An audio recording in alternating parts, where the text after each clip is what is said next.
বিধানসভা নির্বাচনকে সামনে রেখে নদিয়ার কৃষ্ণনগরের দিগনগরে আয়োজিত পরিবর্তন সংকল্প সভাকে ঘিরে রাজনৈতিক তৎপরতা তুঙ্গে।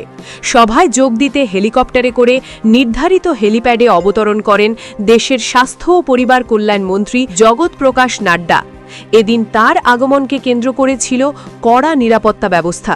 হেলিপ্যাড চত্বর থেকে সভাস্থল পর্যন্ত মোতায়েন ছিল বিশাল পুলিশ বাহিনী। প্রশাসনের তরফে নজরদারি ছিল চোখে পড়ার মতো। নাড্ডার সঙ্গে উপস্থিত ছিলেন কেন্দ্রীয় মন্ত্রী ও বিজেপির প্রাক্তন রাজ্য সভাপতি সুকান্ত মজুমদার। দুই শীর্ষ নেতাকে স্বাগত জানাতে হেলিপ্যাডে উপস্থিত ছিলেন জেলার বিজেপি নেতৃত্ব, কর্মী ও সমর্থকরা।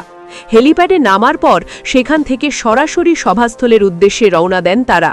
পরিবর্তন সংকল্প সভাকে ঘিরে ইতিমধ্যেই এলাকায় রাজনৈতিক উত্তেজনা তুঙ্গে উঠেছে। বিজেপি নেতৃত্বের দাবি, এই সভার মাধ্যমে রাজ্যে পরিবর্তনের বার্তা আরও জোরালো হবে এবং আসন্ন নির্বাচনের আগে সংগঠন আরও শক্তিশালী হবে। সভাকে ঘিরে সমর্থকদের মধ্যে ব্যাপক উৎসাহ লক্ষ্য করা গেছে। রাজনৈতিক মহলের নজর এখন এই সভার বক্তব্য ও তার প্রভাবের দিকে। নদিয়ার কৃষ্ণনগর থেকে অর্ণব মজুমদারের রিপোর্ট, স্টিং নিউজ।